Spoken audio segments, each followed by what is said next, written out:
From the Republican there. Yeah, I was thinking of titling this "Should You Talk to Nazis?" just because it'll get people's attention more. But really, the question is: should you talk to your political opponent? Should you talk to those you're at odds with? Should the cops talk to the protesters, the looters? Well, I don't know if the looters will really talk because they'll be looting, but you know what I mean. The disgruntled. Should Jews talk to Nazis? Should you get the point? And I think yes, because I have actually, spoken to Nazis or Nazi sympathetic people, whether they're LARPing or their beliefs are real. And it was a surreal experience. I didn't think it was something that would happen. Growing up, I don't know if I was taught this or this was just my assumption. Someone who's a Nazi would be like some random hick in South Carolina who farms watermelons and is like, yeah, I heard them Jews up in New York don't like people like us. Like, that's what my thought of a Nazi was, which was totally different. Not people like that exist, but it's totally different from the reality of the situation. So it was a really enlightening experience. But I think what happens when you talk to even your most staunchest political enemies, now it could definitely go bad and be totally a waste of time or make things worse. That could be the result, but it doesn't have to be. If you have the right mindset, you can, one, gain an understanding of your opponent or person you're at odds with, and then you can also influence their thinking. And it has a de-radicalizing effect. It can have a de-radicalizing effect, definitely. So I think this is why the Wignats, they don't want to talk to Jews. They don't allow Jews to come on their show, because God forbid they come to a common ground with a Jewish person. It's harder to dehumanize and delegitimize somebody when they come on your show and, God forbid, sound rational. They say they don't want to be exposed to the negative influence. I mean, that could be a part of it, but I think that's the main reason, if not one of the main reasons. And if you did come on there and say, come to some common ground, they would, the narrative would be, oh, you're just coming on here to undermine us and like trick us and set us at ease until, you fuck us over. And this would be the same case if, like Israelis talk to Palestinians. So people who are radical don't want to talk to the enemy or their opponent because it diffuses the radicalization. So to me, that's almost proof in and of itself that it definitely can be productive for opposite-sided people to sit down and talk. For example, you look at the Israelis. They don't negotiate with most of their enemies. They don't even sit down and talk with, Hezbollah or probably Syria. But some of their biggest legacy enemy is definitely probably Egypt.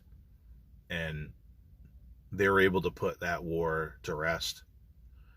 Yeah, I mean, maybe there were some incentives, the U.S. giving aid to Egypt. But still, I mean, that was one of the most vile hatreds of the 20th century. And the fact that they were able to put that to rest and now have a actual useful relationship is seems like a miracle. Same thing with the Jordanians, although the hatred was probably less than what they had with the Egyptians. So that was like a miracle when, I'm forgetting his name, but when the Egyptian prime minister flew to Tel Aviv, and you can see how excited they were to have him. I mean, that's open-minded thinking. Sitting down with your enemy and knowing the upside is a lot better than the downside. You saw a lot of pictures on Twitter of police kneeling and police chiefs, kind of giving into the demands of these protesters. I can see that criticism. But I think they could have sat down with those people. I mean, that's a great opportunity, right? This is what I don't understand about the police, because they have a lot to gain from better public relations and just getting their story out. Because I'm largely on the side of the police when they have to kill somebody because the person is acting a fool. And I see it, and all these other people are mad and protesting. It's like, how come these people, I know they're difficult not to crack, but how come these people don't understand what I see? This person bears responsibility for this interaction with the police. How come there's no police entity that explains it? They have the police reunion, but they don't really seem to do an adequate job. So there was a protest of like 60,000 people, and it largely, as far as I know, it was completely peaceful. Definitely nothing super violent or anything. What better opportunity to connect with the most disgruntled people?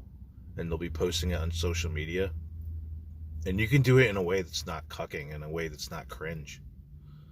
And just because somebody lashes out at you, even if they're unreasonable, you can say, okay, I hear what you're saying.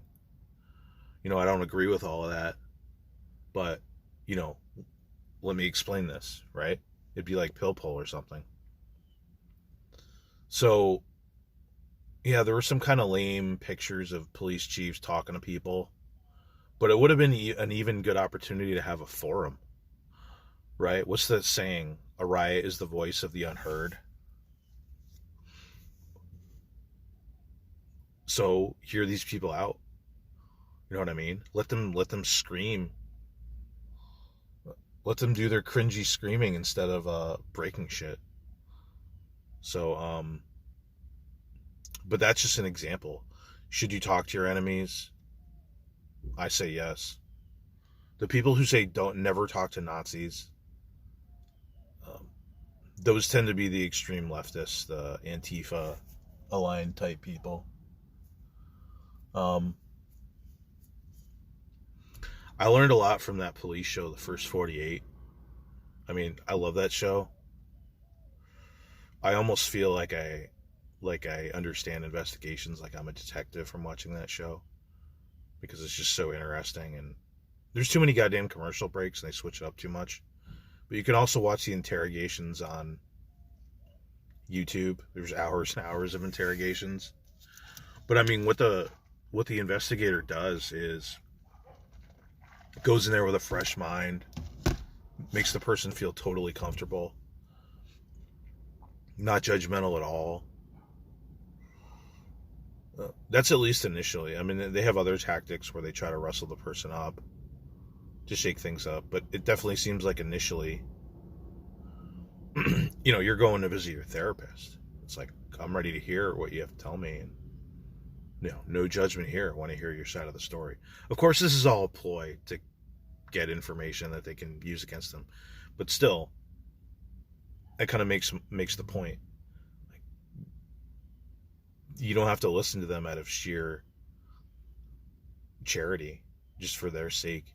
You're doing it for your sake, to understand them, and then kind of explain your side of the story. So, should you talk to Nazis? I say under the right circumstances, yes. There's a lot to be gained. And you can do it in a way where you're not cucking, not allowing yourself to be done correctly, it definitely has benefits. Um, it's tough for Jews to talk to anti-Semites because what tends to happen is they project all they project all of these accusations at you that are it's done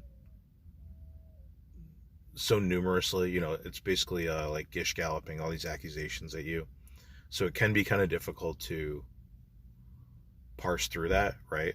Because it's hard to deflect like 1,000 or 100 accusations thrown at you, but I think it's just a matter of the way you do it. um, but yeah, there's difficulties in every kind of tense discussion. But I think this weekend shows that, yeah, people that are at odds with each other should sit down and talk. Because if they're talking, they're usually not shooting. Anyway, just had those thoughts. I'll just add, I was listening to Hugh Hewitt on my drive this morning, and I don't know, he had all these tense phone calls with people. I don't listen to the guy. I just had it on. Some woman I think it was a woman. She calls in, and they're talking about, of course, the George Floyd shooting. She calls in and says, black people resist arrest at a higher rate. And Hugh Hewitt immediately, either he slams the phone or just cuts the lady off and says, "Hey, we're not doing that here. We're not having any of that racist shit." And it's like, well, that could have been a good point of discussion, So there you go. People at odds. That reminds me of the time when somebody called into the Larry Elder show. Whoever his replacement was like some white dude. And the guy suggests reading Culture Critique. And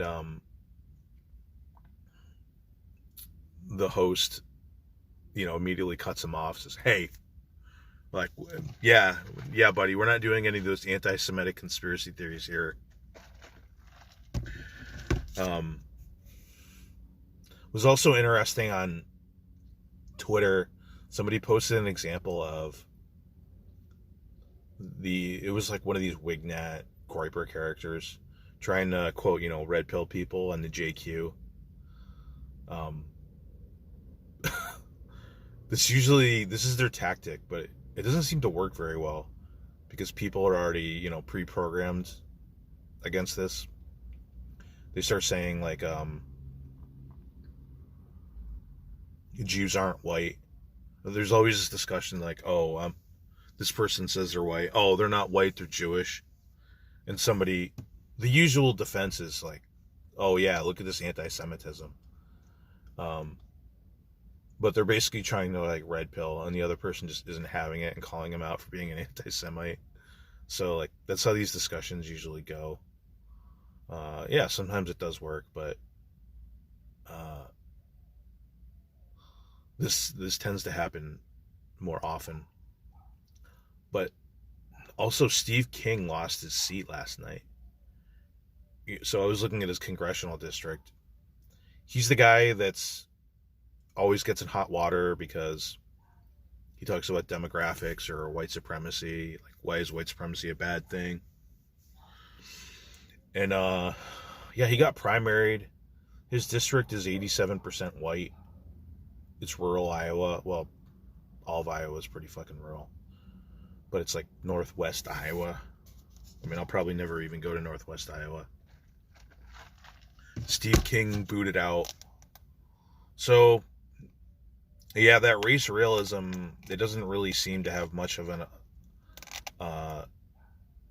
electoral viability.